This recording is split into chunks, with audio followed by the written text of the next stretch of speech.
Hello, this is Ryan Lisk of Lisk Associates.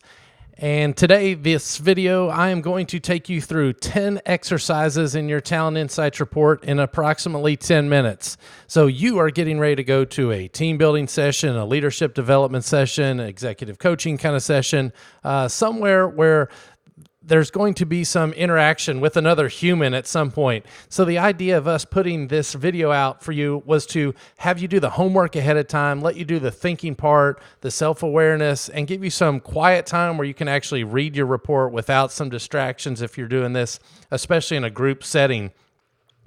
So what I would like for you to do is invest, 25, 30 minutes to go through just the verbal parts of this where you're going to be able to have conversation with your group when you get there. And when you get there, we are going to have an instructor, a facilitator, a trainer. We'll take you through the more technical parts of the report, so things such as, what the graphs mean and how to read those. But for this, I'm going to take you through the 10 exercises, about a 10-minute video. So you don't need to try and read while you're watching this video. Maybe just jot down the instructions on each of the pages. And whether you're doing this in an E format, if you can make some notes, because I'm going to ask you to rank statements, mark on some statements, or print this out and have this report ready to go. Either way works. Here we go. You've got a report that looks something similar to mine. It won't be exactly like mine, but as we scroll through somewhere right here in about page 2 or 3, you should have a section here that says general characteristics. What I would like for you to do is read the general characteristics, and for each statement, if it's a statement that sounds like you, give it a check mark. If it's a statement that's definitely not you, give it an X. And there'll be some statements in here, I call these things that make you say, I would put a question mark by those. So checks, X's, and question marks. Now, there's 385 different versions of this report, so no two are going to sound exactly the same.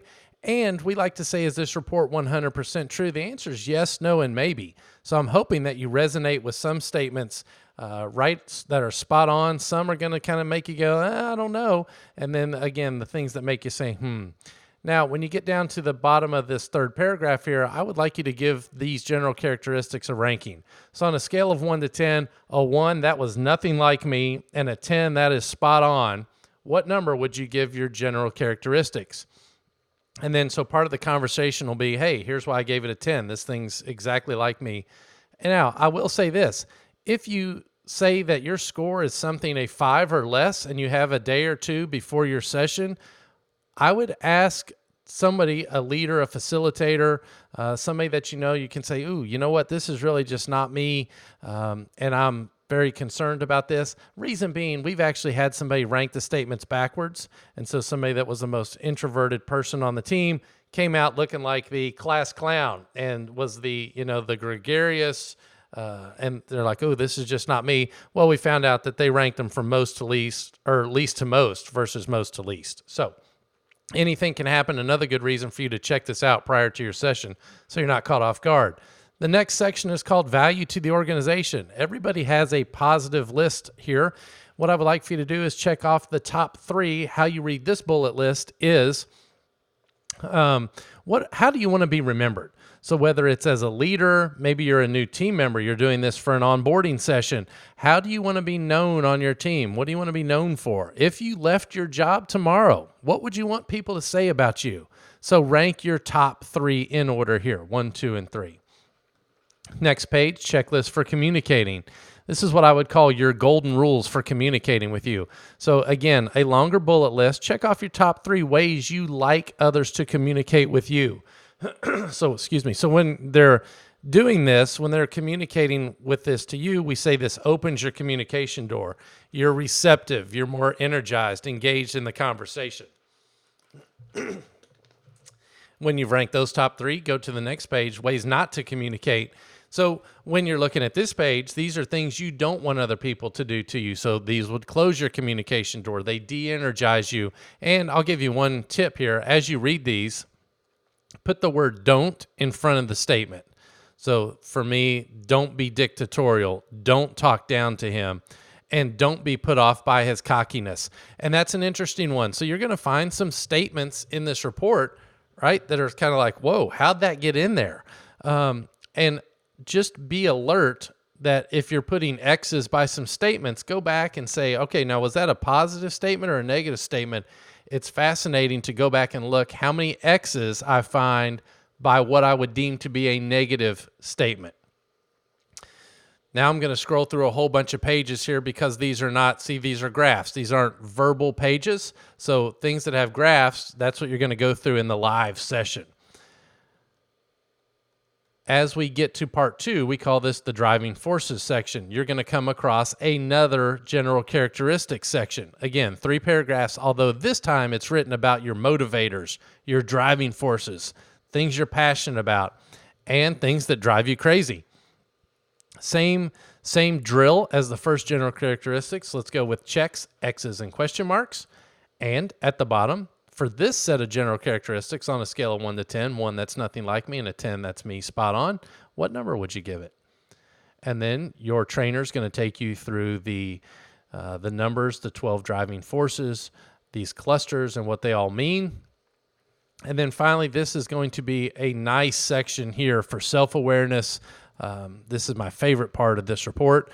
It's where the computer has now combined the answers in my behavioral report along with the answers in my driving forces report to give me some feedback. So the first piece of feedback I get are on my strengths. What I would like for you to do on this page is for the set of 12 statements that you have here on a scale of 1 to 5. A 1, I totally disagree with that statement. A 2, I somewhat disagree. A 3, I'm neutral. A 4, I somewhat agree. And a 5, I totally agree. So give yourself a score for each of these statements.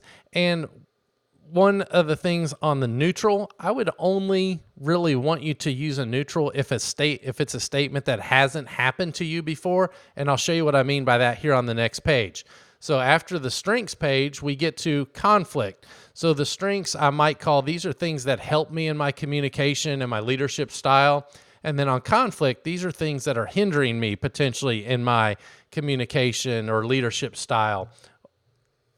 And I circled the last statement here because I gave it a neutral. So may overlook contradictions in his out-of-the-box thinking. I gave that a neutral because I couldn't come up with an example where I felt like that had happened to me. So I truly gave it a neutral again. So my definition for a neutral is it's just something I haven't encountered or experienced. So I gave that a neutral. Otherwise, I want you to have a lean toward disagree or agree with the statements. Funny enough, on this page, you'll see I don't have any 5s. I have more 2s. I had no 2s on my previous page. This usually happens where scores get lower on conflict. And so things that I disagree with, and again, it's a harder to read set of statements. So maybe that's why I'm disagreeing with a few of them because I don't like them as much. And then finally, this third page here is areas for improvement.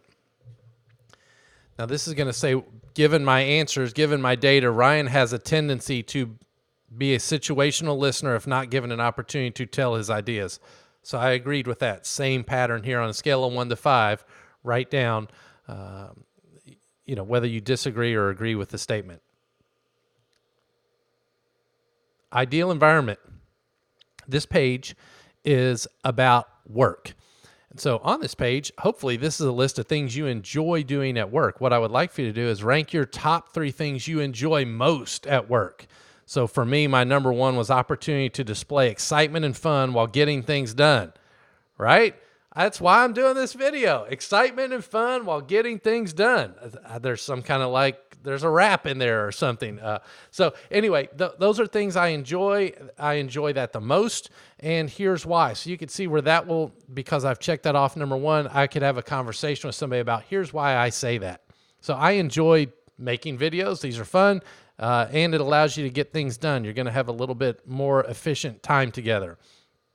So ideal environment. Keys to motivating. These are the wants. So here's a list of things that I might want. And what I did, I checked off the top 3 things I do want the most off of this list. And what you'll find as you go down the list, there should be 0 hard costs associated with this. So if you're a leader, if you're a manager, if you're a sales manager, you're the boss, these could be things, if your employees are sharing these with you, you can actually provide without much cost, if any, to the organization you work for. Then we have keys to managing. So what do I need to do my job? So I checked off the top 3. So what I would like for you to do, check off the top 3 on this bullet list. What are the top 3 things you need the most from me? And this is great to share with your manager. So it'll be a place where they could almost get a permission slip to hold you accountable for some things. Hey, here's the one thing you needed to manage enthusiasm in order to accomplish the desired outcome. Don't get too high on this and then promise somebody something that you can't deliver. And so that will do it for the exercises. So 10 exercises there in about 10 minutes. And hopefully by getting this done ahead of time, you will be able to have a much better human-to-human conversation in your team building, your coaching, your leadership development, whatever it is. I hope you have a great time, and thanks for checking out this video. All right.